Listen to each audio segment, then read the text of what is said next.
welcome to Telling the Tale. It's a podcast that I do sometimes with my co-host, Dustin Jackson. Hey, Dustin, how's it going?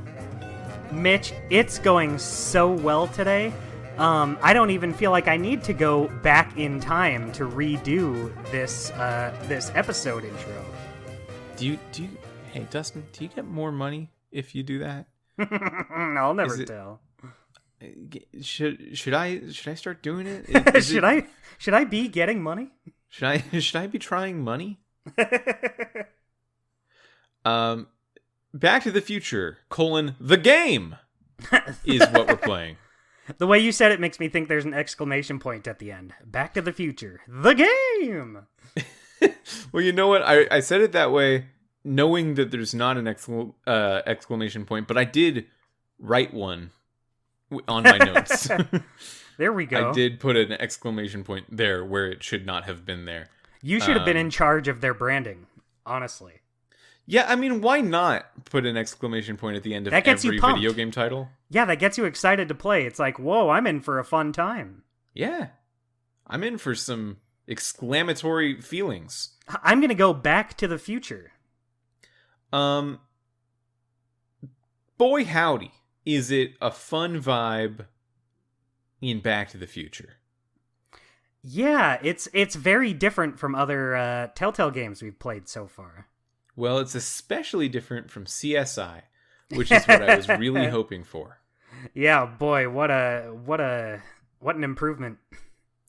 Yeah, I guess compared to other Telltale games that it's kind of like, I guess Sam & Max and Strong Bad and Bone is what we've covered so far.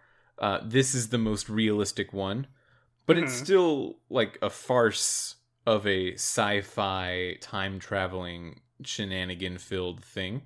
Mm-hmm. So it's weird to think of this one as realistic. It still doesn't feel that way. It's just real human things. Especially when you compare it to the source material. I mean, that was literally live action, so this, in comparison, is a more stylized cartoon version of that movie. Back to the Future, the game, its first episode, entitled It's About Time, came out on December 22nd, 2010, which was a little bit separated from the rest of the series, which started releasing like the end of Q1, maybe beginning of Q2, 2011. This episode came out before that as a special, it seemed timed with Christmas. It was a special thing that they did. Telltale put out this episode for free. Oh, I didn't know that. Yeah, because I was reading a lot of stuff about how they put this game out, and it's pretty interesting. They, up to this point, had found success with Sam & Max, and they were pretty happy with that.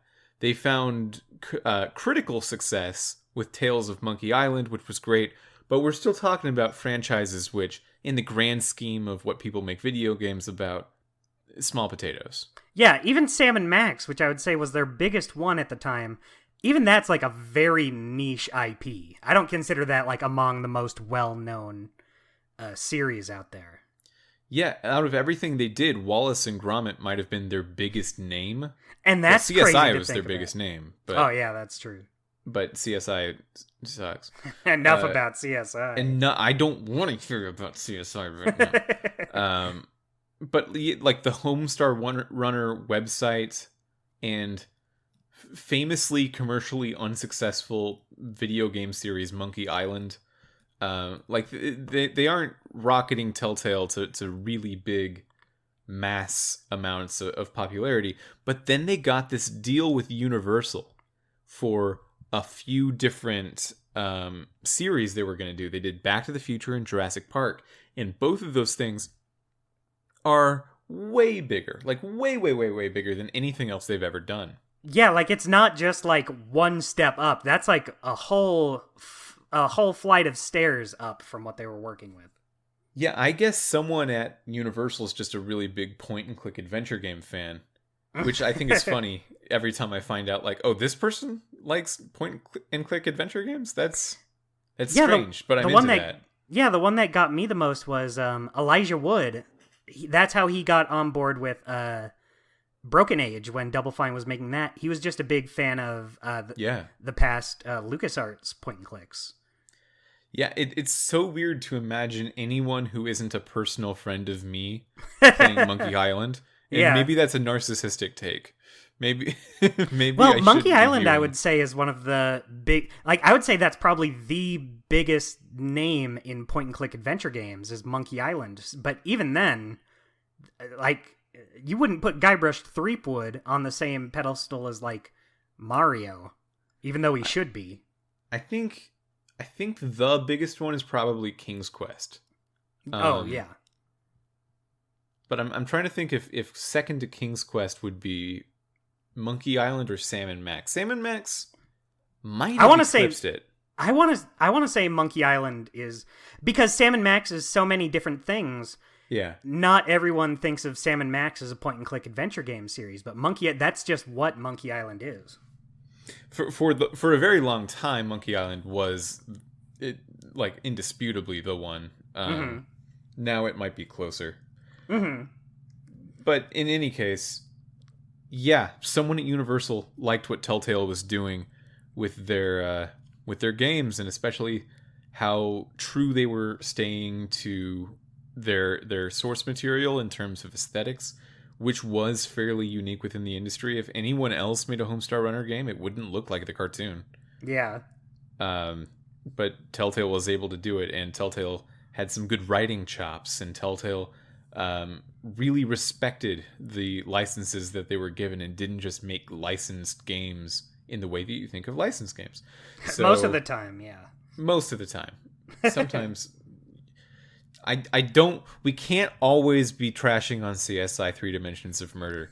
It's not it's not the vibe of the show. It's not my destiny to only talk about that game like JonTron talks about nuts and bolts. It's not... Yeah, even though CSI probably deserves it more, we're not gonna because Telltale's just done so many other great things that I think even though we're forced to play CSI games, it's so easily just dismissible because they've done so many other things I do enjoy. So, at this point, I'm just now realizing I didn't do the introduction of what this podcast is, like I normally do, which is maybe not great because this episode could be the first episode for someone that is into Back to the Future. Oh man, if only we could go back in time and put it there. Well, let me try it now instead. This is Telling the Tale. We're a podcast dedicated to talking about every single video game that the studio Telltale Games put out while it was still active.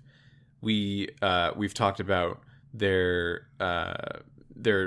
Texas Hold'em video game. We've talked about Sam & Max, all 3 seasons of that.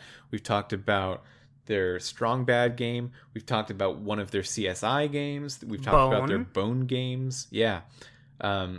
We've talked about 31 different Telltale episodes, and this one is our 32nd one of 140. We're getting there, Dustin. Mitch, episode that's 1 heavy. Of Back to the Future, the game. It's heavy. That's a little reference. I know Back to the Future. I wanted to watch all 3. I wanted to watch all 3 movies before I played this, but I just didn't have the time. But I did rewatch the first one. Dustin, give me your best Marty McFly real quick. Doc, are you telling me you made a time machine out of a DeLorean? There was a little bit of George McFly in there. Don't tell me that. Every time I watch this movie, that part cracks me up because my dad, for the longest time, my dad would do that same laugh. Like, on purpose, he would be referencing the movie. Like, anytime he wanted to do an over-the-top laugh, he would do that, the George McFly laugh. And I'm just like, haha. Yeah, that's my reaction when something's funny, too. It's a great movie. It's excellent. I, prior to this, had seen movies 1 and 2, and I had not seen 3. What did you think of them? All up. So I watched all three of these, 1 and 2 again, and 3 for the first time for this. It's solid, man. Yeah. Good movies. All three are fun. All three are fun. Number 1 is like far and away the best one. It's the one that stands on its own as a movie. The other two are like they're good, but you can't just like jump in and watch 2 or 3 because they reference the first one, so you got to know like everything that happened. But 1 is just works perfectly as a standalone movie. It works as a standalone movie, and it just does so many very creative things about like how it's foreshadowing what's going to happen and what you need to pay attention to in that beginning 1985 scene before they actually do go back in time. That it's just so clever, and it's so well done. And the style of like this being someone's approach to sci-fi, I think, is really inspiring because it's so like grounded in present day. When I think of grounded sci-fi, I don't think of John Hughes' 1980s teen movie. And they did that, and it was great. Yeah, it's funny how this is considered a sci-fi movie, but the sci-fi elements don't like take over the whole movie. Yeah, I wrote in my research phase for this game, before I even pressed play on the game, I wrote down some questions that I wanted to see if I would be answering. So I wrote this on my notes, and Dustin, you let me know if you think there was an answer to this question. Will they lean into time travel and sci-fi like how the films are remembered, or will they stay grounded in the day-in-the-life 80s culture like how the films actually are? I wrote that down before we started playing. Interesting. Are you asking like if that'll be answered in this one episode or overall through the whole series? Well, so far in this one episode, which is all we have to talk about right now, how do you think that went? I think they did a good job of sticking to the period. I don't think the sci-fi, like, because the most sci-fi stuff there are the DeLorean and young Doc Brown making the fuel for the. I think maybe the drill is pushing it a little. Yeah, the drill is dumb. We'll get to that. Yeah. There's so much to talk about here. Before we even get to the regular episode, like there's so much. There's just so much stuff. So first of all, I loved the movies. Number 1 is a classic, like all-time classic movie. 2 and 3 are both great fun. Well, 2 is. 3 is a little pushing it. That's kind of how I feel too. I remember thinking 2. I like both a lot, but I think 2 is my favorite of those 2, just because I think the future visuals are fun, but also I like the way they tie into the stuff from the first movie. It's fun and clever, and I feel like 3 just kind of feels like another adventure rather being tied to that story. Yeah, something I was surprised to find in my rewatch of 2 was that the 2015 scenes only last like less than a half hour. Yeah. Most of the movie is going back to the 50s again. Yeah, it's still mostly in the 50s. And but you totally remember that 2015 speculative future. Because they go so hard on how just so many guesses of how things are gonna go. And like they were right about all of them. Jaws getting a bunch of sequels is so funny to me because there are so many other things that got tons and tons of sequels. And Jaws, is there even a Jaws 2? Yeah, there's tons of. I think there's like 4 Jaws movies, but even then, that's not like I wouldn't consider Jaws among the series that are like endless sequel. Like think about Saw. Yeah, think about the Saw movies. They didn't know about Saw at the time, but they did know about Rocky. Yeah. Okay, so there. Never mind. I was off base. I didn't know about Jaws 4, which was a 1987 movie. Okay, so that was like concurrent. Now I understand. They didn't know that it would just fall off immediately after Jaws 4. um, but yeah, the 2015 scenes, which are so fun and cool and have self-lacing shoes and stuff, that's only less than a half hour of the entire trilogy, and they never go back to it. And then the Old West scenes in Back to the Future Part 3 are forever. They're like an hour and a half. You know what's weird to me? I feel like I like Western themed things, but not necessarily Western things in movies. Like in video games, if you have like a Western world, I'm like, yes, I love it. I love that I can explore this area. But if it's in like a movie or something, I'm not. Well, some things excluded.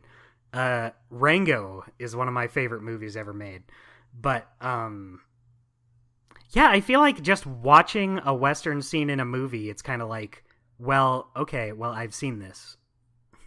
I really like cowboy movies. I do like old, like Clint Eastwood, and I guess that's a pertinent one to mention, considering that Marty McFly uses that name. I like Clint Eastwood too, but not the one you're thinking of. I like Clint Eastwood movies and you know, Magnificent Seven, just all that stuff. And I don't like Western movies, though, and I think there's a big difference. I think a cowboy movie talking about like the heroism of a cowboy or the corruptibility of a cowboy in that time period is a very specific genre of thing that takes more from the like the samurai tradition in Japanese film than actual Western tropes. But then if it's just like about the West, like Back to the Future Part 3 kind of is, it's just sort of about the time period, that's boring, man. It's just dirty over there, and that's it. Yeah, but I do more than dirty. Yeah, but I will say the third movie is still a lot of fun despite it. Yeah, it's not a bad movie at all. It does a good job with what it's given. I just don't want to hang out in the Old West. Doc is so excited about it, and I love that for him, but I can't be excited for him. I get it. Saloons, pianos, yawn. Here's another thing that I found out in my research phase. I think that we can both agree that the most pivotal moment in terms of design evolution at Telltale was the first season of The Walking Dead. Yes. That was a turning point. I will say, though, I think this might be a strong contender for number 2 most important pivotal turning point. It definitely feels like the halfway point between the two. Like this and Jurassic Park are kind of the games that bridge the gap between Sam and Max and Walking Dead. I mean, they literally are, but you can feel kind of the change in design philosophy. Well, listen to this. I looked up exactly when this game came out and which things came out right before it and right after it. It came out in between Puzzle Agent 1 and Puzzle Agent 2. In between Poker Night at the Inventory 1 and Poker Night 2. In between Sam and Max and The Walking Dead. In between Tales of Monkey Island and Jurassic Park. It's right in between the eras. It is the turning point. Wow, Poker Night came out before this? Poker Night 1, yeah. Interesting. Like for some right reason, I thought it. that was. For some reason, I was thinking that was like right before Walking Dead. I got my times mixed up. I think Poker Night 2 came out like right after Walking Dead. I think. So if there's a moment to think about, like, okay, where are we going as a company? What are these games going to be like? It is now. It is the first episode of Back to the Future, and this was an important episode. Like I was saying earlier, they gave it out for free, and if you pre-ordered the season, they gave you Puzzle Agent for free. Whoa, I didn't know that. Yeah, they tried bundling all kinds of games and like, just, hey, definitely get on board for this. Like, they wanted it to be the big moment for Telltale, And it's funny because they already had the deal for The Walking Dead inked at this time, but they were thinking like, oh, Walking Dead's just some comic book. Like Back to maybe the Future are, is a huge movie. Back to the Future is, yeah, Back to the Future and Jurassic Park. Jurassic Park launched as the most successful movie of its time. Yeah, So isn't that crazy? They got Jurassic Park, and nowadays that's like barely even remembered as part of Telltale's history. Yeah, Jurassic Park. They got Jurassic Park. They got Guardians of the Galaxy during the height of the MCU. They got they got Minecraft, and they called it story mode in an effort to confuse parents. and like none of those things are quite that big of a deal compared to The Walking Dead, which was just some Walking Dead comic just book blew people away. Both The Walking Dead and Sam and Max were just some comic books that at the time were popular, but not like the biggest deal. Mm-hmm. And I would consider those two probably the two when I think Telltale, I think Sam and Max and Walking Dead are the two that are right up at the top. Well, okay. Let me ask you this. Okay. Let's get into it. We played It's About Time. What do you think?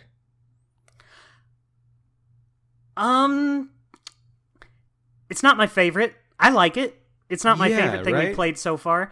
You know what I think it is about this? I was thinking this once it ended. I was like, oh, that's it? It feels like... Don't get me wrong. I could be wrong about this because I haven't played the whole season. To me, it comes across as them trying to make this whole season feel like a movie. So this feels like the first act of a movie rather than like a whole episode of a story to me. Not a whole lot happens in it. Well, the climax of this episode is putting this age's Tannen into a pile of manure, which is usually like the first third.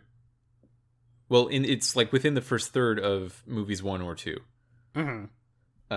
So I think it actually is the end of movie 3 as well.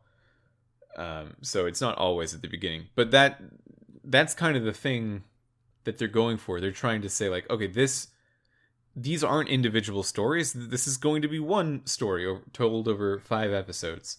Yeah, which makes sense. You know, that's kind of the direction that Telltale would go in. But I just think coming off of like Sam and Max season 3, it's a little underwhelming going in. Once this episode finishes, really not a whole lot happens. You're kind of in the same like couple areas. You don't really do that much. Yeah, it kind of feels the scope of like a season 1 Sam and Max game. Even then, I kind of feel like season 1 of Sam and Max, you had like a whole story there. Here you're walking around, you're talking to people. You can go in like all these buildings, but like nothing happens except for in like 2 of them. There aren't a whole lot of people to talk to either. Even like the big characters in this episode, like Edna Strickland, for example. You talk to her, she's here to do her puzzle. You don't really get that good a grasp on her. You kind of figure out what she does, but then she's just gone. So it's a little underwhelming, but I don't think it's bad. I still had a good time. I think that I did all of the right things to like get myself disappointed for this episode because I watched the 3 movies in preparation for playing this game, and they were great, and I kind of fell back in love with the franchise as I did that. Mm-hmm. I really enjoyed that. And we had just played Devil's Playhouse, which I think shows off the extreme lengths of putting quality into things that Telltale can do. Just a masterpiece of point-and-click adventure games. Mm-hmm. And then also, we had just played CSI 3 Dimensions of Murder, which was like a poopy thing. Yeah. So I was just so excited to play like, oh man, I love Back to the Future. I love what Telltale can do when they're really firing on all cylinders. And then this just it wasn't Devil's Playhouse worthy. It wasn't that level. Yeah, even the at first all. episode of Devil's Playhouse is like way better than this. But I don't want to sound too mean because it's not like this is like Moai Better Blues levels or anything. No, it's not that. It's just it's a slow start. I feel like once we play the season overall, will be more positive on it, but having only played this first episode, I'm a little compared to what we're used to on this show anyway, it's a little underwhelming. I think another part of it is there's just not very much room to explore at all. Yeah, you only have like that one. So you start out in Doc's office, but then you go to what's the year you go back to specifically? 1931. 1931, that's it. You're just kind of exploring 1931 Hill Valley in that one spot. You can go to like a couple more areas, but that's really the only spot you have to explore and move around in. That's it. Yeah, even Moai Better Blues, which is an episode that we sort of go to of as an example of not having much of a punch, not having much of a purpose to it. Mm-hmm.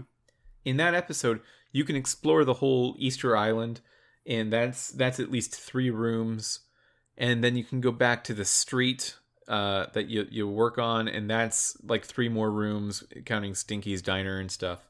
Mm-hmm. So between all of that, you really had a lot of room to explore, and that could make the fairly isolated, simple puzzles feel more strategic because it could involve things from like way over on the other side of the map, which in that case did just mean more walking and wasn't interesting. But it could at least provide the illusion of like, hey, I'm exploring, I'm doing something. And here, it's very segmented things. Let's get into the structure of the episode. Okay. It's a cold open, and it's exactly the scene, the famous Twin Pines / Lone Pine Mall scene from the first movie, where Doc has Marty there. It's like 1 a.m, and they use the DeLorean for the first time with Einstein in it. And yeah, you're gonna see some serious shit. Yeah, they send it back in time, or they send it forward in time for a minute. But it's different this time because Einstein just doesn't come back. Yeah, that's weird to me. Well, it is. I guess it's weird to them too. Oh, right, it is a dream. That's right. Yeah, that's right. It's revealed to be a dream, and this is Marty sensing something is amiss with the DeLorean and Einstein, I suppose. And then it's revealed when Marty wakes up that 6 months have passed since the end of Back to the Future, where Marty went back to living in the year 1985, although now it's 1986. And Doc got married to an Old West woman who was supposed to die but didn't. And they had kids, and now they live in a time-traveling train that can go anywhere they want in the multisphere. So that happened 6 months ago in Marty's perspective. I really like that that's just something you bring up like it's not the biggest deal in the world. Oh yeah, they have a time-traveling train, they can go anywhere, but that's just the setup. Marty has to get to Doc's. The train flies, too. It's cool. Yeah. So that's the setup. That's the idea. After 6 months, the city government takes control over Doc's stuff, and it wants to sell it all in order to pay back Doc's creditors, because I guess he borrowed a lot of money, which tracks. That's kind of the shitty, not taking care of yourself thing he would do. Yeah. So Marty wants to go there and make sure that all of his Doc's stuff is being treated well, and of course it isn't because Biff is there. And Marty's dad, your dad George, who is designed very much to look and sound just like Crispin Glover, he's the one officiating the sale in order to make sure that no one else does it and is disrespectful to Doc's stuff. Right. He's very much not voiced by Crispin Glover, though. Right. He is. Yeah. He's it's sort of the voice. I mean, it's not his voice. They're going for it, but they're not doing. I I gotta be honest. I gotta be honest, Mitch. This is maybe the one performance in this episode that I don't like. Probably probably the only one. He just sounds a little too like overly cartoonish. A little. Well, if you watch the movies, that's true. It is, also. But yeah, but if you don't have the guy doing it, it's so easy to try to do that and not really pull it off.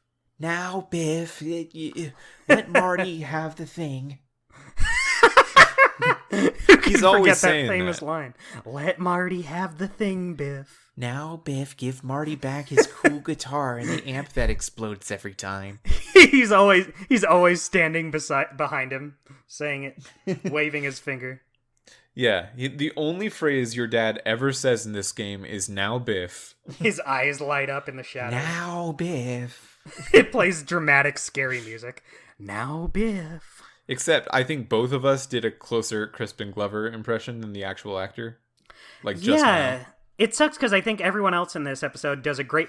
I have it written down in my notes. I think Christopher Lloyd does an amazing job here. Christopher Lloyd, yeah, I think he does. I did write down that there are a couple lines of his where it sounds a little bit like he's slurring. Yeah. Which is not exactly the vibe that he had in the 80s movies, but he is quite a bit older now, so that makes sense. Yeah, I think given his age, he does a great job. And plus, he doesn't do like a whole ton of voice acting. He does some here and there. And, voice acting and regular acting are very different skills, and I think he does a pretty good job, all things considered. Well, it's not just that, but Christopher Lloyd is also playing someone who is in universe a much older Doc Brown. Yeah. Than we ever saw, because a lot of time for Doc Brown has happened, even though it's only been 6 months for Marty. I think at one point he mentions that he is getting close to 100 years old. Wow. So I guess having an older Christopher Lloyd really works. Yeah, it works. You know what the thing about Christopher Lloyd is? I don't think I've ever seen a single movie or picture of him where he's not old. I think he's just been old his entire life. Yeah. In Back to the Future Part 2, you've seen all the movies, right? Yeah, I only had time to rewatch the first one, but I have seen all three. So in Back to the Future Part 2, Christopher Lloyd is in his old man sort of makeup that they do for him to make him look older at the beginning of the movie. But then he takes off the mask and he reveals that in the future he's had the opportunity to get some like advanced plastic surgery done to make himself look younger. Mm-hmm. And he takes off the mask, and I think it's supposed to be this like cool reveal of like, hey, look, he looks like the 50s Doc Brown again because he just looks like the regular actor. But you look at him and you're like, he still looks old as shit. He's the actor. I know the actor was only in his 40s, but he still looks so old. He's just always looked like an old man. Yeah. That's also another thing about this episode. I feel like, well, not just this episode, but also Back to the Future Part 1, when you go into the 50s and meet a younger Doc Brown, because that's only like 20 or so years after when this episode takes place, and we meet, well, I won't get into it, I'll save it, but let's move on. Okay. So you go to the sale that your dad's officiating at Doc Brown's lab, and you find a journal of his hidden, a journal of Doc Brown's hidden in one of the town hall models that basically explains some stuff about how the DeLorean time machine has an auto recall function that sends it back to the right time if Doc is not in it for like a really, really long time. Mm-hmm. Now, the thing is, the DeLorean was destroyed in part 3. Yeah. He had the train. So they answer this later in the episode, like, how could this possibly be that there's another DeLorean? And it is maybe my least favorite part of this whole thing. How hand wavy they are about, yeah, no, it's just the DeLorean's back and it still flies fine. and stuff. It's fine. We can't just not have the iconic DeLorean. Yeah. The answer is that when the DeLorean was struck by lightning, it created a second version of the DeLorean in an alternate universe that was then sucked into our universe. And then that DeLorean, because it was just sucked into a place in our universe that Doc wasn't, it did the auto recall on it. And that is this DeLorean. Obviously. Obviously, that's what happened. Why didn't you think about the fact that when things get struck by lightning, they get cloned? Yeah, duh, doy. That's like common knowledge. Hello, McFly. I think maybe they're hinting at the fact that it's because of the interaction between the lightning and the flux capacitor, but they never actually say that. So it feels like they're sort of making the argument that sometimes when things get struck by lightning, they can just get cloned across space-time. Yeah, that's just what the way lightning it does. happens. Yeah. That's what lightning does. That's what lightning does, That's according just to the way it this works. thing they've decided to try to convince me is true. Hey, I don't make the rules. Hey, I don't make up things. One thing worth bringing up, I think, is when you're at Doc's and they're selling his stuff, you meet Biff Tannen, and since we played different versions of the game, Biff's had different voices. That's true. So you played, this is interesting to note. You played a remaster of the game, and I played the original. In 2015, there was a remaster for next generation consoles like the Xbox One and the PlayStation 4, because it was originally in the Xbox 360 PS3 era. That it looks a little bit better in some ways. It's not as extreme of a remaster as Sam & Max or The Walking Dead got, but it is a little bit better looking. Yeah, I was actually kind of surprised at how much like The Walking Dead's first season this looks. Yeah. Not like identical, but I definitely got closer vibes to that than I did, say, Sam & Max.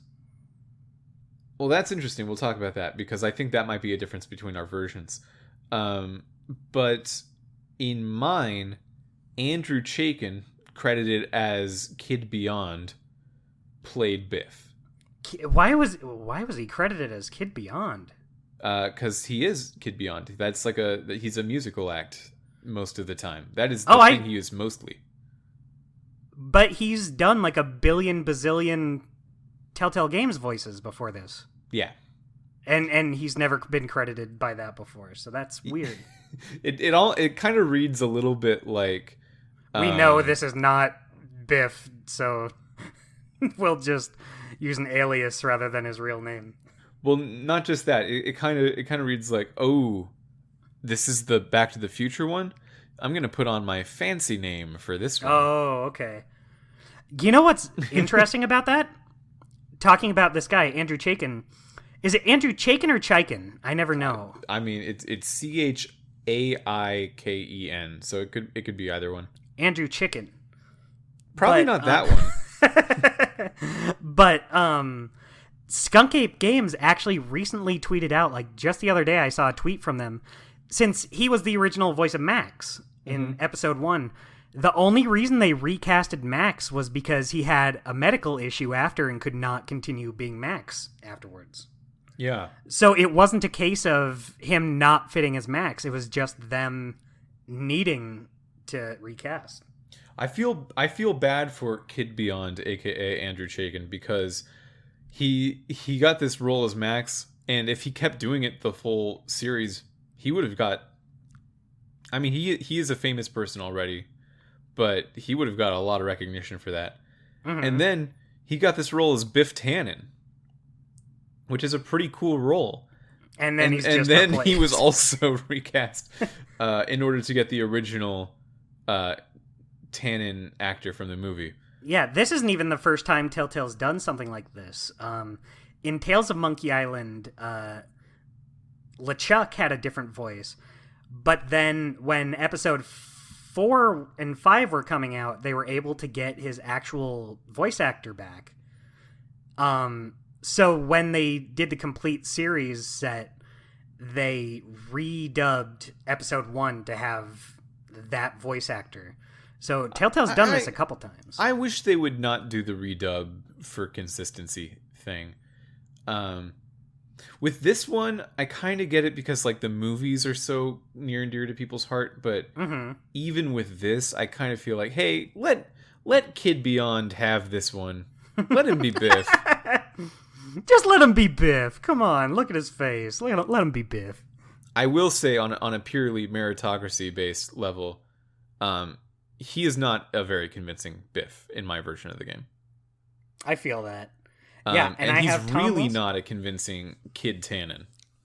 Like his Kid Tannen sort of loses the Tannen vibe entirely.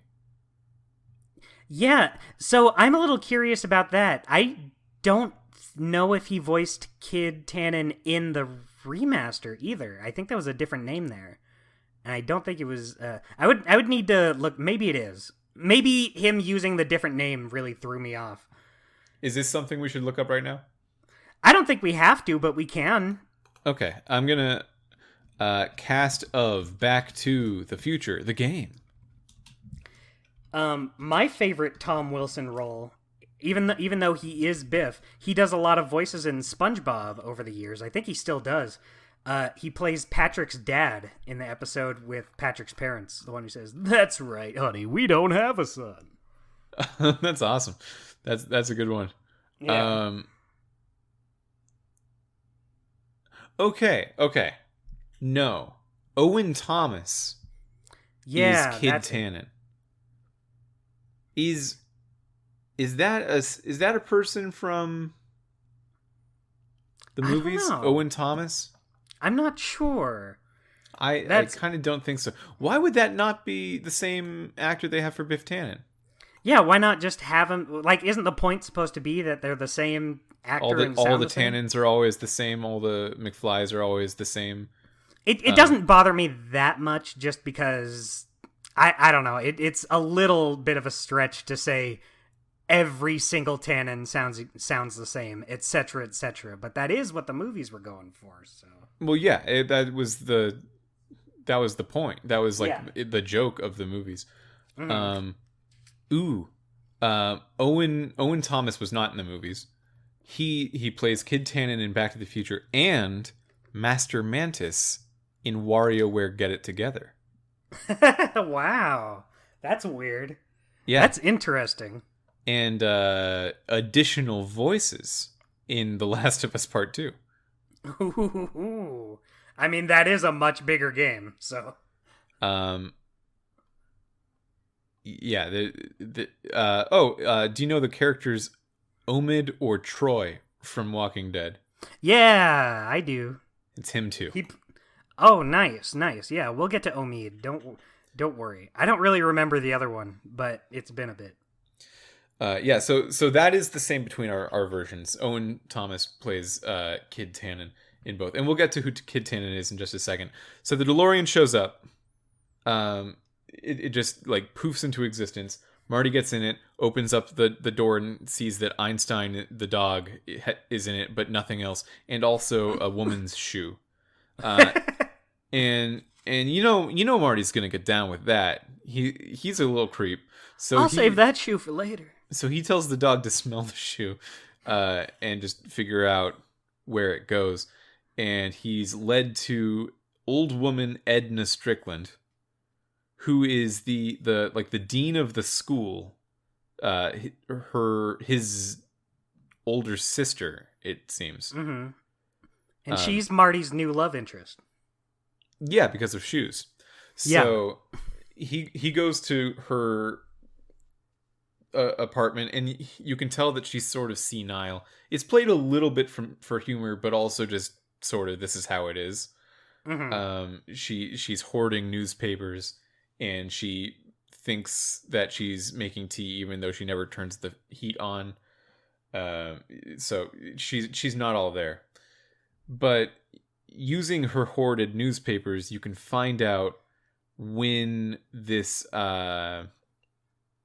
when she lost her shoe, which happened to be when a speakeasy in town burned down in 1931. And then if you look at the newspaper for that, you find out that Doc Brown was going by the alias Carl Sagan at that time and was killed. So Marty's like, okay, well, here we go again, part 4.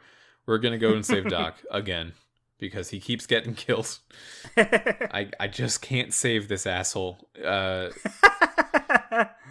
He will do some shit. So I need to go to 1931, same town, Hill Valley, California, which does not exist, by the way. I looked into if there's a Hill Valley anywhere near me, and it would be near me.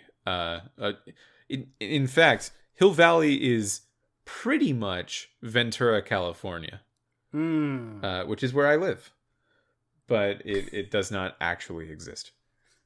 I don't know enough to question you on that, but I just like how you're like, well, yeah, if it were real, it would be by me. Well, it's based specifically on Simi Valley. Yeah. Which is in Ventura County. Hill Valley is the 50s housing districts are sort of what they're pulling from Simi Valley. It was a whole thing. There was a whole California history. This whole crazy not thing. Important. Too much of a tangent. But you go back to 1931 and it's Prohibition times, which is kind of a cool time period. I think it's more flavorful than the 50s.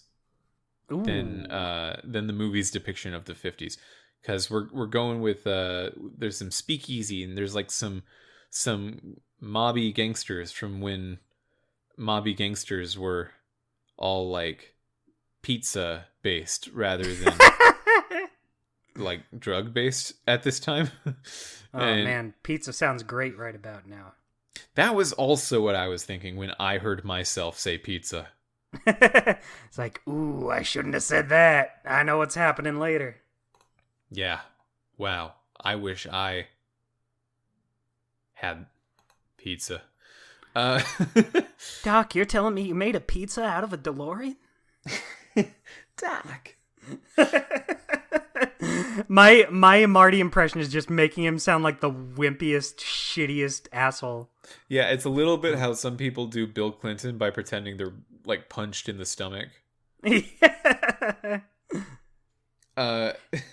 So I think the guy who does Marty in this series is pretty good. It's obviously not Michael J. Fox, but he does a great job. His name is AJ Locascio.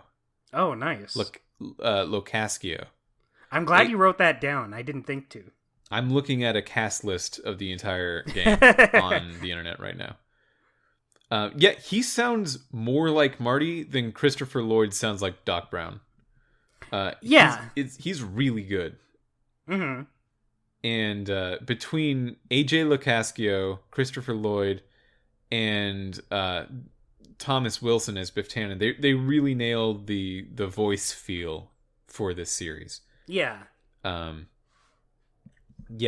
having actual Biff Tannen in my version of the game, it was noticeable. It wasn't quite correct. Have you watched a video and heard how he sounds in the remaster before this? No, I have not. He's Tom Wilson, so he just sounds exactly like himself. I mean, he does a good job. Yeah, he sounds like Biff. It's just nice. Yeah.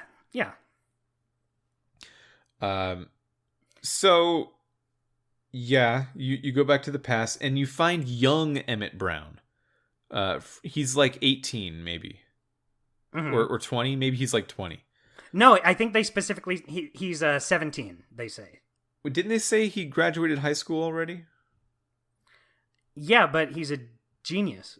Of course. Oh, well, okay, fair enough. Yeah, I thought they still put him a little bit above high school age, but you're right. So he's got a job as a law clerk in the county hall, and not as a scientist. And if you try to bring up science, he's going to be like, I don't know, I only study law.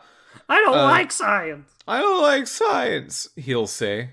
And you need to talk to real old Doc Brown, who is in the county jail, framed, it seems, for burning down the speakeasy, who will tell you, oh yeah, I forgot I was that way. But it was my dad who said science is bad and I gotta study the law because the law is the thing that is good versus science, according the to law is the future. Even for someone that, like, I think would dedicate their life to studying law or something, if you find out your kid's really into science, that doesn't seem like the kind of thing you talk them out of. Yeah, that's gonna bring some money in. It's not like acting or art. It's in terms of things that are commonly discouraged for kids to get into. Yeah. Yeah. Interesting. Yeah, I mean, that's still very impressive. He has his own lab that he keeps secret. Yeah, and he's good at keeping it a secret. He's really stealthy about it. But this is what I was talking about earlier with young Doc Brown, because so this is 1931. Mm-hmm. The first movie, what's the exact year it takes place again? I know it's in the 50s. So the is it 55? The movies are 1985, 1955, yeah, 2015, and 1885. So 1931. So it would be 24 years between this Doc Brown and 1955 Doc Brown. That seems like would he age that much? Like, obviously, this is not something they could work with, but it's just funny to be like, okay, well, he's 17 here, and then in the 50s, he looks like he's 80. Well, so when Christopher Lloyd made the first Back to the Future movie, he was 41. Yeah. He looked 100, but he was he was 41 years old, and so the time period for Doc in 1955, before he did any time traveling, that Doc should be 41. I guess that makes sense. So 24 years before that, he's like 17. Exactly 17. Yeah, it's just, if you look at this kid version of Doc, you wouldn't think he would look like he's on the Grim Reaper's door in 55. Yeah, there's a little bit of the Ewan McGregor, Alec Guinness, Obi-Wan Kenobi age difference, where like the prequels and the original trilogy only have like a 20-year gap between them, and there's no way. But it looks like there's way bigger gap. Yeah, Ewan McGregor cannot turn into Alec Guinness in 20 years. It's not enough years. Yeah. and like, obviously that's not something they could have accounted for. The movie's already been made. It's just a funny little thing to think about. Yeah.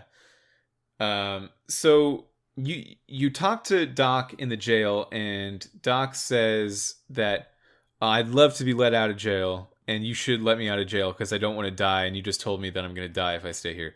So the only way I can think of to get out of this jail is you need to get a rocket-powered drill. Because I am, at this time period in 1931, about to invent a rocket-powered drill for no reason. I'm just going to do that. Yeah, just for funsies. Drills can be powered by anything. This one is by rockets, though. That should be enough to get me out of jail. So, yeah, and it's also fueled with alcohol. Yeah, it's fueled by alcohol, which makes sense because it's illegal at this time period. And that's just some adventure game shit. Yeah, we just got to throw a puzzle at you somehow. Yeah, that's some, like, Monkey Island, how is the grog gonna stay in my pocket when it's eating through the cups bullshit. That it can't be gasoline, it can't be electricity, it's gotta be alcohol, the one thing you can't buy in the 30s. And this drill looks like it's from the far off year of like 2537 or something. Like this drill looks like very futuristic and high. This is not something you would build in the 30s. Well, I mean, I guess that is sort of Doc Brown's whole thing, though. He made a time machine in the 80s. Yeah, but I don't know. It creates a disconnect in a way the DeLorean didn't for me. It was like, I guess just because this is the 30s, you would not have Jetsons tools.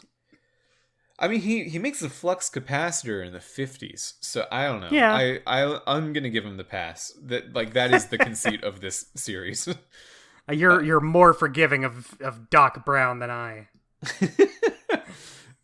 So if you can talk to young Emmett Brown enough to get his rocket-powered drill, you can get Doc Brown out of the jail. And the way you do this is by convincing young Emmett that you're from the patent office, and you're going to give him the patent for the rocket drill. But in order to do that, you need to free up Doc's time. So the first thing you need to do is serve...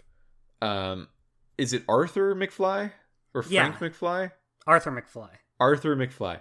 You need to serve Arthur McFly, who is your grandpa, George McFly's dad, a subpoena, which is a dick thing to do. But like as a law clerk, that's what Emmett Brown was going to be doing at the time. So you need to do that so he can free up his day a little bit to fix up this rocket drill so he can show it off. And also you need to get the alcohol that powers the drill, because there's no way Emmett can get it because he's a law-abiding law. You know what's weird to me about this? So you tell Doc that you'll do this for him, give it to Arthur McFly. He goes with you. You're not saving him time. He's still doing it. He's still doing exactly what he would have done. Yeah, and when you get the alcohol, he also just goes with you. Yeah, he's with you the entire... You're not saving him any time. I like to think of it as more... You're not saving him time as much as... You're helping him do it and get it done faster than he was not himself. Going to be able to do it. Okay. Yeah, I guess I can buy that.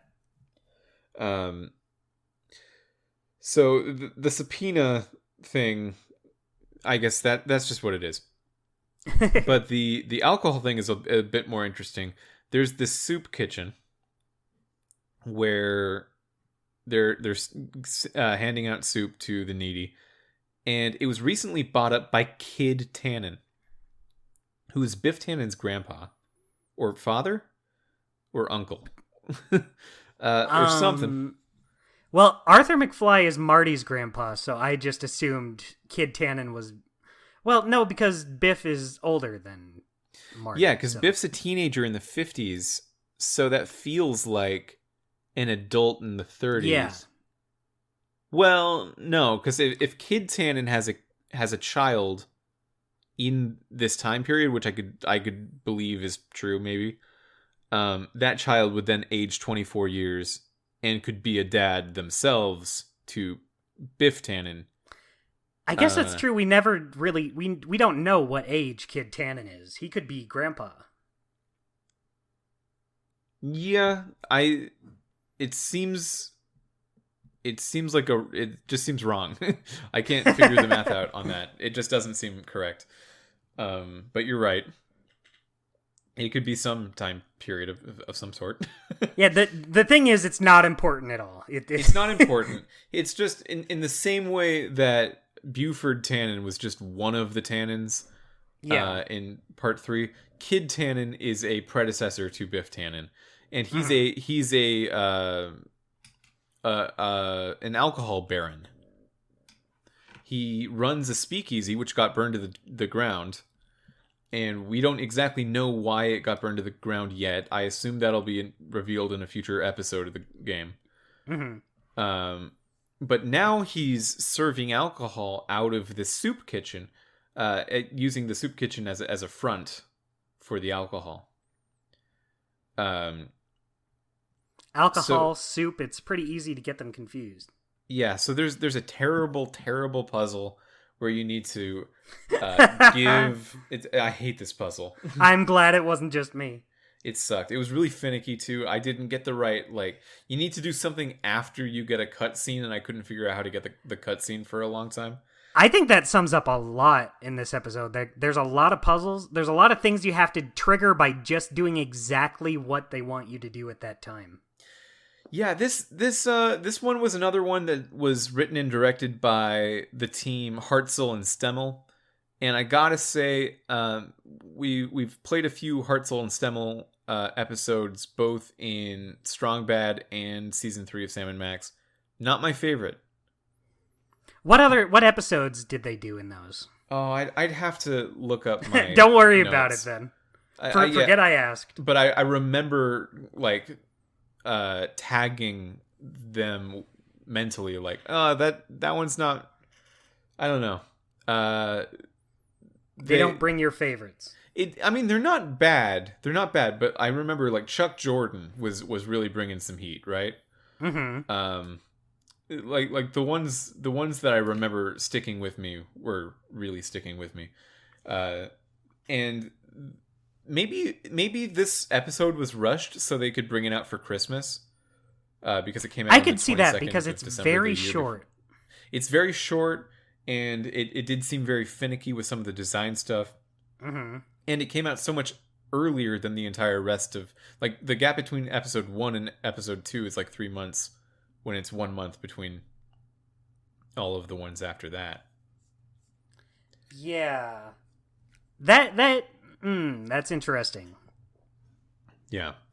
But the puzzle is basically...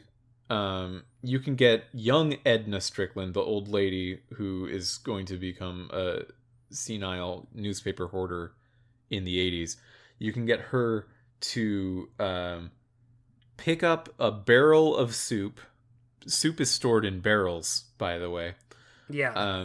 You can pick up a barrel of soup for a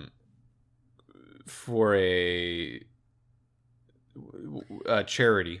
Yeah, she's delivering soups to charities. And you can finagle some stuff in order to make the soup that she picks up be alcohol instead of soup. Because it all looks the same. They're just kept in barrels. Yeah, they keep the soup and the alcohol in different barrels, but they look exactly the same, so you can trick her into taking alcohol rather than soup. But it's this whole puzzle. It's this whole thing. Yeah.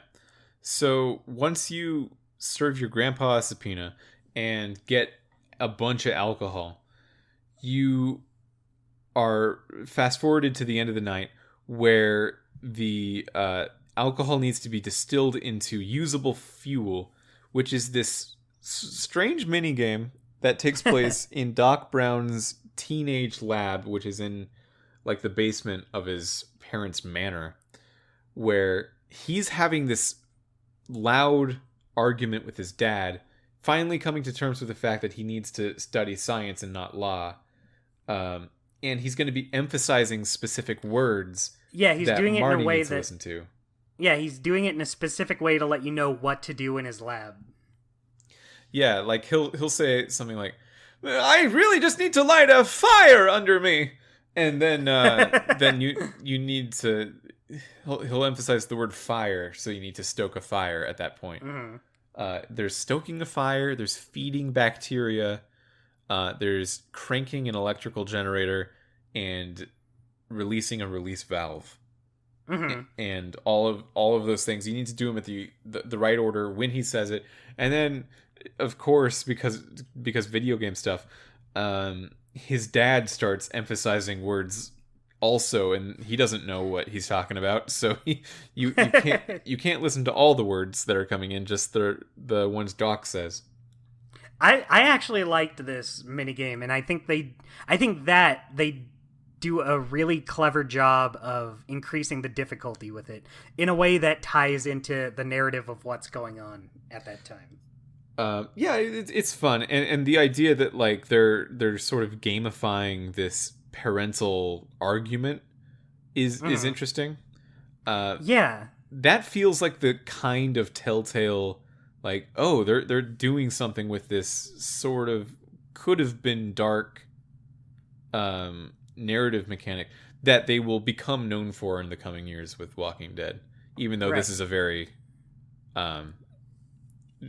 not extreme version of what they do in Walking Dead. Yeah. This is a much lighter game. So you make the fuel, you get the rocket-powered drill. You do use the rocket-powered drill to drill into the prison, but Doc isn't there. He's been he's going to be driven away by some other police van. You catch up with the police van. You find out that Kid Tannen's driving it. Yeah, Kid Tannen took Doc Brown away. Oh, and the newspaper changes. It changes to say that he wasn't shot on the court steps. He was killed in that when he's taken away. Yeah. So he's going to be killed like very soon unless you can do something. So what you do is you use your rocket from the rocket-powered drill to turn Edna Strickland's bike into a motorcycle, which is cool. Yeah. And do some like crawling around the truck and doing various things to unlock the door, and eventually you get Doc out of there. And also at the end of that, Kid Tannen drives into a manure pile, so all is right with the world. Such hilarity. What did you think of that last like boss battle sequence with the truck? I'm of two minds about it, because like I think it was good. Like when I was doing it, I was like, oh, I gotta do this thing. I gotta get Doc out. But like the puzzles for it weren't necessarily that difficult. Like everything you can just figure out right away. And it just seems more low key than a lot of other big final acts of Telltale games. Yeah, it's I don't know. There's something just very small about it that yeah. If it was a live action movie, this would probably be a very exciting sequence. Yeah. But you know, Telltale's done way wilder stuff in Sam & Max. And it's wilder stuff that yes is cartoony in a way that Back to the Future isn't. But it's still, I don't know. They could have done some stuff. Yeah. It doesn't help terrible that like you only have the 3 characters there. It doesn't help that you're on a dark road, so you don't really get any good scenery visuals. So it just feels like not a whole lot is happening. So you get Doc out of the van and you save him and you check the newspaper and you find out that he's not going to die. So you did it. And that's basically episode 1. But then there's a little stinger at the end where 2 things happen. One is that Doc Brown can't find Einstein. So where's Einstein? Who knows? And the other is Marty starts going transparent. Like he's about to be written out of his own story. Once again, yeah. He never went full transparent in the movies. He got a little bit when it looked like his parents weren't going to get together at the prom. But not all the way there. This seems further than he's ever gone. And plus, it's earlier on. Like, this is only chapter 1. And we don't know the cause. Yeah. It could be something to do with the fact that we just served his grandpa a subpoena. That seemed like playing with fire. Yeah, that seems like maybe you shouldn't have done that. Yeah, I want my grandpa to live the most before he causes me to be born. After that point, he can do whatever. But yeah, before that, it's very important that I'm born. Something that I thought was cool about this is just thinking about the possibilities of things they can do with this game that they couldn't do in a live action movie. Yeah. Like, I guess you could have hired someone to be like a young Doc Brown, but you couldn't have got them to look like a perfect young Doc Brown. They probably could have gotten someone good, but I just think the fact that they're able to, they don't even have to think about it. They can just be like, oh, we can just model up a young Doc Brown and have him look like him. Yeah, I will say it doesn't really look like I thought young Doc Brown would look. Yeah, I mean, I don't look at him and think that's not how young Doc Brown would look. I guess I just never really thought about it before. I mean, I don't look like how I looked 10 years ago. So fair, 24 years before I know what a person looks like, it's fair that they would look different. Yeah. But yeah, that's this episode. The next episode is episode 2, Get Tannin, where we'll see the resolution to that transparent stuff, I suppose. They showed a bit of a trailer, a preview for Get Tannin, and we're still in 1931. Yeah, that's interesting to me. I was just thinking about that. How, like, this story doesn't even resolve in this episode. Like, there's a whole other part to it after this. It's interesting, too, because I'd think Back to the Future episodic series, well, surely every episode is a new time period. Yeah, and I'm sure other episodes are, but it's weird that you spend 2 episodes in the same time period. I would think either every episode is a new time period, or they do a Day of the Tentacle thing, where every episode is a few time periods that affect each other. Oh, okay. That would have been my guess, and it looks like neither of that is just one long story. Yeah, I mean, I guess that's interesting. It's funny when you were talking earlier about how when Telltale got the Back to the Future license, I guess that is just like a natural pick for an adventure game because like you have so many about time travel already. Yeah, Day of the Tentacle, I think, while not being as popular or influential to players maybe as Monkey Island or Sam & Max, from developers, it seems like the one that really influenced how point and clicks were made for a very long time after that point. Yeah. Especially, I think, if you look at Telltale's early stuff, like that second Bone game felt a lot like Day of the Tentacle to me in how you pick between the 3 Bone characters to play as. Mm-hmm. Yeah. I kind of miss Bone. I wish we got a little more Bone. I mean, if we're playing CSI, like, yeah, give me more anything. Whatever spaces it out enough that you can put that off as long as you need to. Yeah. If I'm playing 20 CSI episodes and only 2 Bone episodes, of course you can give me more Bone. Yeah. I still think that, like, out of everything that we played that wasn't CSI, Bone may be my least favorite. It was the least successful. But that might just be speaking to the success of the other things and not a fault on Bone. Yeah. Anything else you want to talk about before we get into our segments? Let me look at my notes. You know what the thing is? We were talking before the show about how I barely had any notes for this episode, and I think I know why. Why? Because whenever I have notes for this show, most of it, like 3/4 of my notes, are the lines, are the linguistic gymnastics. Yeah. And we were also talking about that. I don't think this episode had any. Like, it wasn't bad. The writing wasn't bad, but there were no lines where I was like, that's a keeper. I better write that one down. I don't think the writing is bad in this episode, but there just weren't any lines that stood out to me that much. Like, with Sam and Max and Strong Bad, I had tons of lines that I picked from.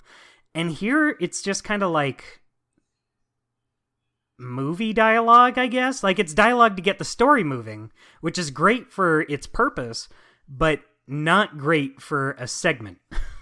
Yeah, I wrote down some stuff that... Well, I wrote down one thing, I guess. I only have one line I copied verbatim. I'll just use this time to say it. It was not a good line. It was not like a funny thing. It was just something I thought about. It was when Marty walks into one of the Hill Valley Town Square has like 3 or 4 stores that you can just walk Marty into, but nothing happens in them. Yeah. And you don't even see the inside, you just hear a conversation. Mm-hmm.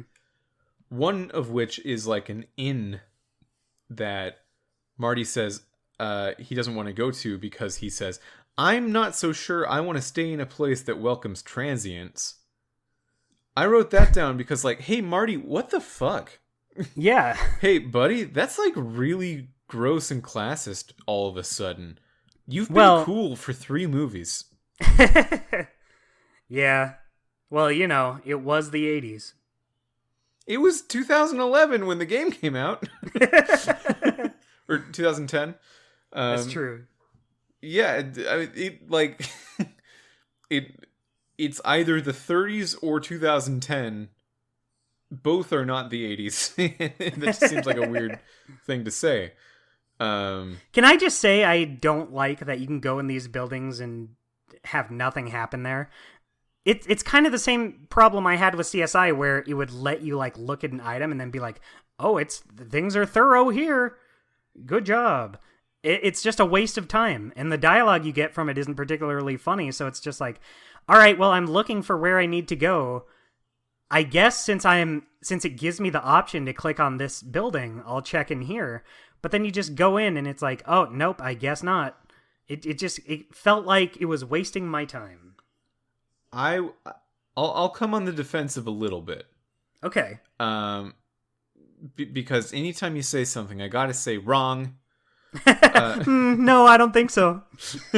I feel what you're feeling, but also there's only, let's see, there's the prison where Doc Brown is. Mm-hmm. There is the soup kitchen.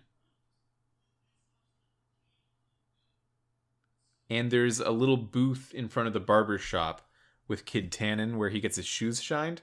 Mm-hmm. And those are the only real places of interest in the whole town square that you can go to. Right. And if you redesigned the town square so only those 3 things were there, it would not look like the town square from the movies, which would be problematic in terms of looking like your license, which Telltale seems to prize highly. And B, it wouldn't look like a town at all. It would just look like the 3 things. So I having those other buildings be there is important to like finish the look. But then also, if they were there and you couldn't do anything with them, I would keep thinking, oh, did I just click on this door wrong? To me, it was a funneling effect where you would go to the wrong store and Marty would have a conversation with the cashier, and finding out like, oh, there's nothing here, felt like me learning more about what to do in this town.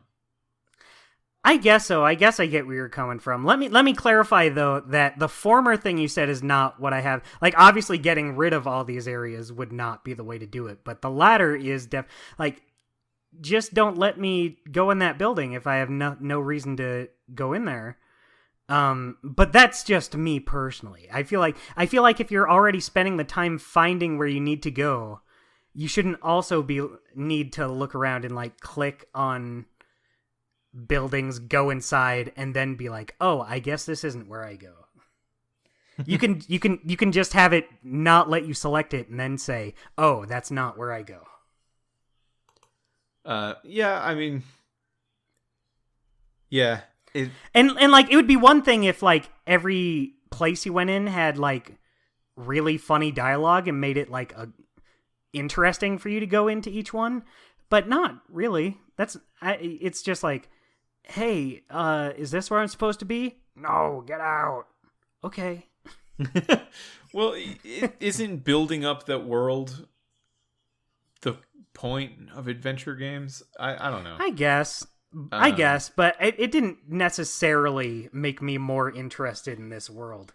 Well, it also gives out the vibe, and maybe this will make you feel about it better later. It just feels like when you can't go to Sybil's.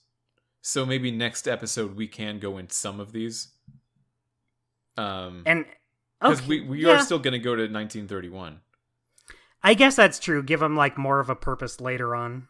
Yeah, like maybe later you can go in that bank. Oh, I can't wait. Can't wait for the bank episode. the bank side story. Yeah, there's a it looks like Bank of Italy, but the word Italy's scratched off of the sign. Yeah, that has to play into something. Like, there has to be a reason for that. I totally forgot about that because nothing happened. Scratched off. Yeah. Let's let's go into our segments. Let's go into these segments. Dustin, what is your golden moment? My golden moment of this episode is the mini game where you have to make the fuel. Oh, you like that? Okay, cool.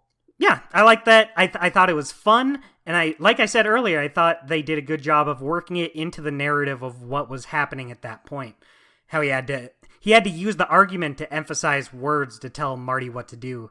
I thought it was clever, a fun way to mix it up, because honestly, before that, I was a little, I don't want to say I was bored out of my mind, but I was, like I said, I was a little underwhelmed by this episode, so I was a little bored just walking around this one area. So to mix it up with not only a new area, but a new thing you have to do, I thought that was fun. I enjoyed that. I didn't hate it, but it felt, I don't know, to me the minigame felt a little chintzy. I can see that. To use a word I don't understand, it felt a little chintzy. I don't know. Well, since you used a word I don't understand, I'll assume you're right. Yeah. My golden moment is when you show Miss Strickland the shoe. You hold up the shoe, and then she, who's like talking to you from her window on the second story of a building, she's like, wait, hold on a second. And then she gets her other shoe, and then she shows you a shoe.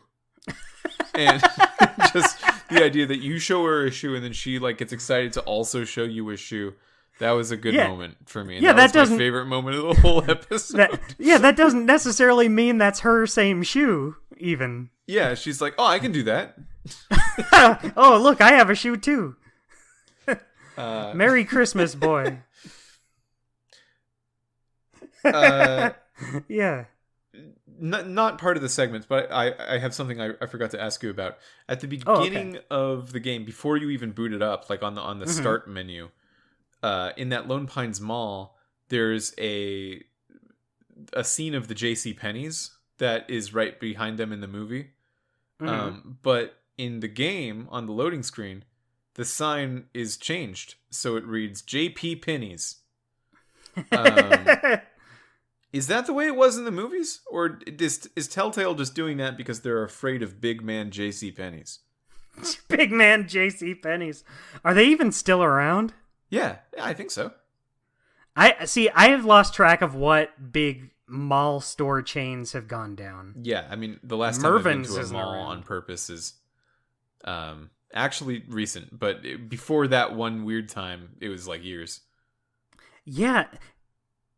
I went to a mall recently too, and I don't remember why. I think it was for my roommate for something. But anyway, point is, I don't know. I would have to double. I have a feeling in the movie it's just J.C. Penney's. Yeah. Because like, I feel like they would just use a J.C. Penney's to film at, and they wouldn't need to change the logo. But if you're doing a game, it's a whole other thing with like rights and stuff. And it's like, well, let's maybe model a different name for it. Did you notice that, or I didn't at all notice that. I briefly booted up part 2, episode 2, in order to find out if the same logo is there on every episode in the start menu. Mm-hmm. It is. So keep an eye out for JP Penney's. Well, it's just such a weird thing. You could just not have that logo on the building. Right. You could just, no one would notice. Yeah, no one would notice if you just didn't have the logo. It's the no first one watches thing you that see scene. in the game. Yeah, no one watching the movie thinks, there's the J.C. Penney's logo. That really brings the scene together. The DeLorean logo is still on the DeLorean. So like, I guess that's more important, so they couldn't just... Yeah. They couldn't, like, say, Doc, you built a time machine out of a DeSnorian? Out of a smart core? I guess it shows, though, that they are doing some logos, but just not all of them. Yeah, maybe just the ones that are, like, necessary and important. Well, it's weird because they did this, and then as soon as you wake up from that dream sequence at the beginning... you see Marty McFly's room, and he has a poster for Weird Science. in his room, which I guess came out in those 6 months between the Back to the Future trilogy and this game. Mm-hmm. Have you seen Weird Science? I haven't. Oh, Weird Science is a sometime. bad movie, but it's great. It's very much like Back to the Future in the way it feels. I wonder if it's the same creators. I would not be surprised. Oh, interesting. I never thought about that. Yeah, they make a girl out of science because they Yeah, I heard about that. Yeah. The most exposure I have to Weird Science is in an episode of Home Movies. They basically just make a movie that's Weird Science. They make a girl because they want to have sex with a girl and they can't do it with ones that exist already. And then they don't have sex with a girl, and Robot or otherwise. Yeah, and it's not because like they gained respect for her, because they didn't. It's just because they were kind of chicken shit about it, and what a bad movie, but also kind of good. A product of its time. Yeah, definitely a product of its time. My mom's a really big fan of that movie. Potent pickup, Dustin. What's your potent pickup? I do have a potent pickup in this episode. It's the tape recorder. Mine is it's also like, the tape recorder. It's like the only item you have that plays into more than one puzzle. Yeah. Boy, that just really makes me realize, like, I didn't really like the puzzles in this episode overall. No. Like, not just that one you brought up. I think overall it's just not very good puzzles. I would say this is mechanically weak as a game. Probably the weakest of the non-CSI games that we've played since Bone. Yeah. And it's so weird to say this. I'm sure this game gets better because people usually have nothing but nice things to say about the Telltale Back to the Future. So maybe it is just a slow start. Yeah, I hope so. That tape recorder also feels cool because it's one of the few things that you bring from the future into the past. Mm-hmm. So even though a tape recorder is, in terms of when this game came out, still pretty past technology, it's even more past where you go. So it feels like you're doing cool future stuff with the tape recorder. Yeah. You said yours is the tape recorder as well? Yeah. Yeah, I mean, there's just no other... Like, what else do you even have? The phone number for for the Brown residence? I liked that you have a Polaroid of your dad. I like that because the illustration for it is really good. Yeah, it's cool. You just never use it, and it's like, why give me this? It'll probably tie into the next episode, but even then, maybe it's like, why have it? Yeah, why have it this time, even if it's just for the next episode? I also thought maybe about the shoe because I thought the shoe was funny. Yeah, but it's the tape recorder. It's the tape recorder. Dustin, who's your weekly guy? My weekly guy in this episode is young Emmett Brown. Mine is also young Emmett Brown. He makes a very strong first impression. The acting on him is great. The design is fun. He's just a good, interesting character.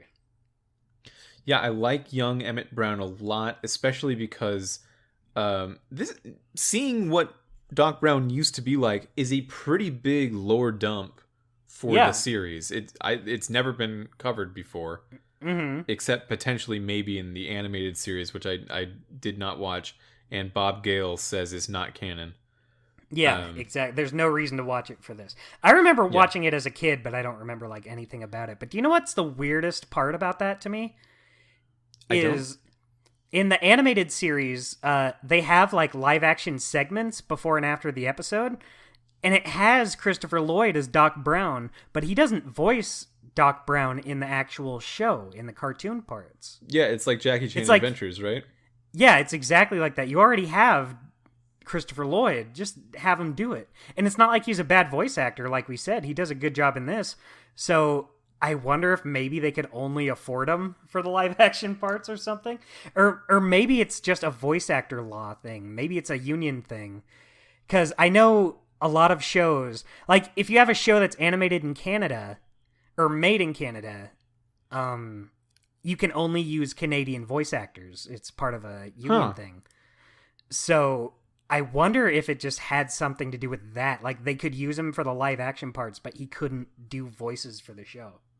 Well, fun fact about that show is that those live action Doc Brown segments had Bill Nye play Doc Brown's lab assistant. And those scenes are what convinced the networks to give Bill Nye his own show. Oh, that's I had no idea. That is very interesting. Yeah. Bill Nye the Science Guy is a spinoff. Yeah, it's a spinoff of Back to the Future, the animated series. Wow. That's crazy. Yeah, like I guess he was doing some fake bullshit science, but he was talking about it cool, and then they found out he actually knows real science.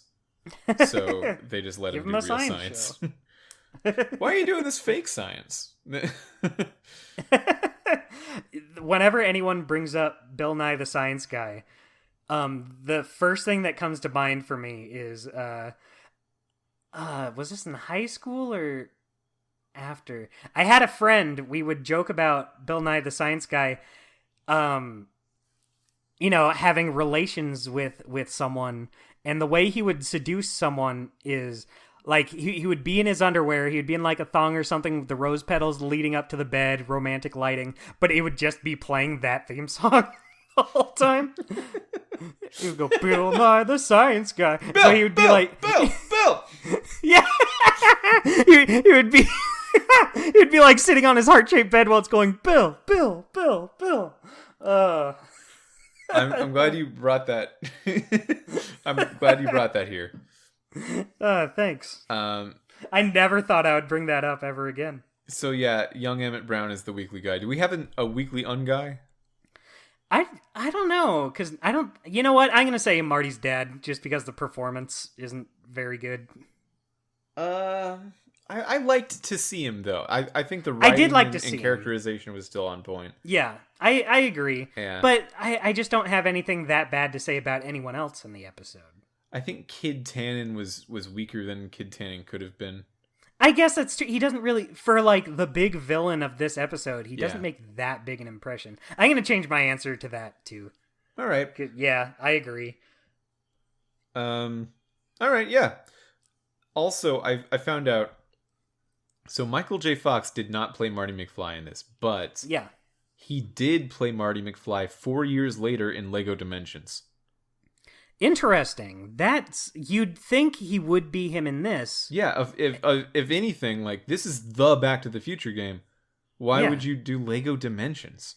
Well, the interesting thing is, even though he's not Marty, Michael J. Fox does show up in this game. Yeah, we haven't seen him yet, but yeah, I don't know who he plays. I just know he does play a character.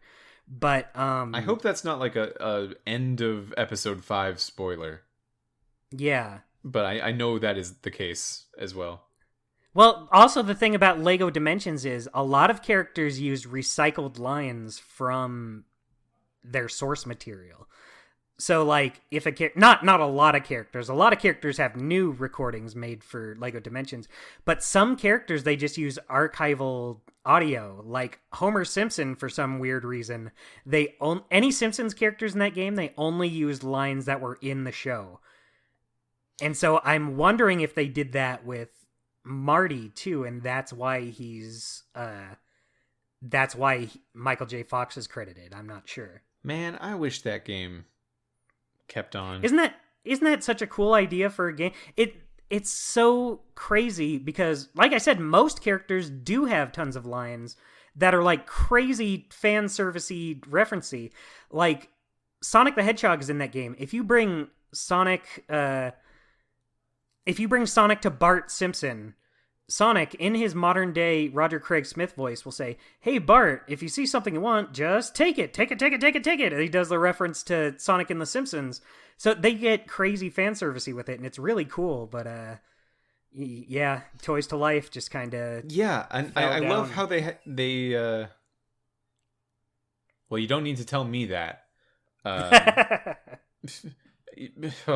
If I... Oh.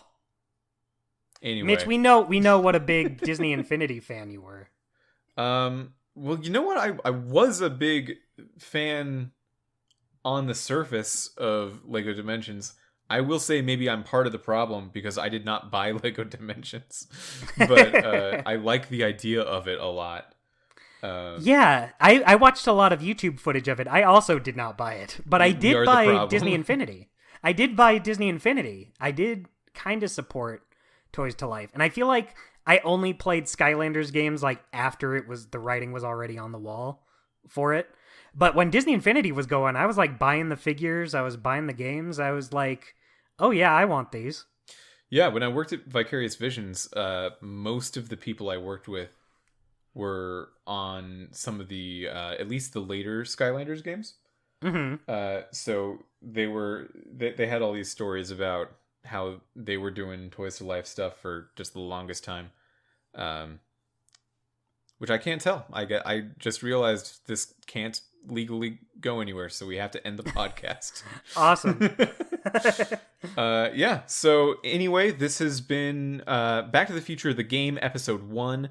It's About Time with Mitchie and Dusty. And that's not how we How do we end the show? We say where they can find us. That's right. Where can they find you, Dustin? They can find me on Twitter at AmazingDJDustin. And if they go to Instagram, they can find me the exact same way. Mitchell Wolf, where can they find you on this big ol' crazy internet of ours?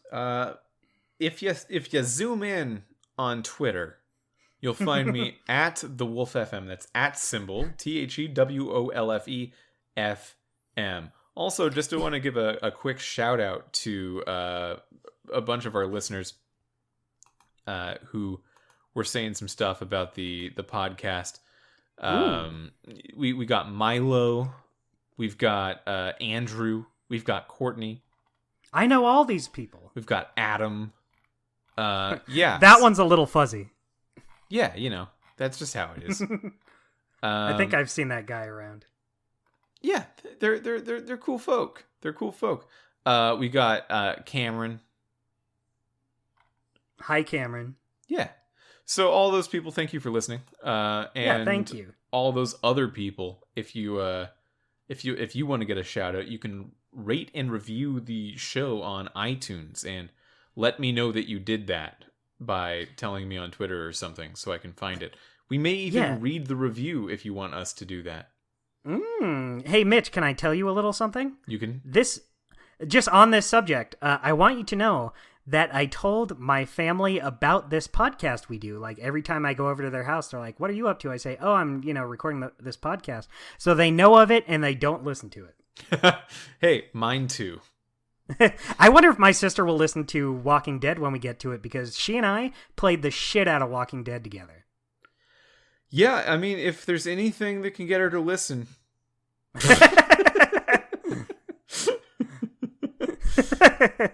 I guess it would be that. Just get on my knees. Look, please listen to this. Mitch really needs it. So that's been the show. Thank you for listening, and we'll see you next time. Goodbye.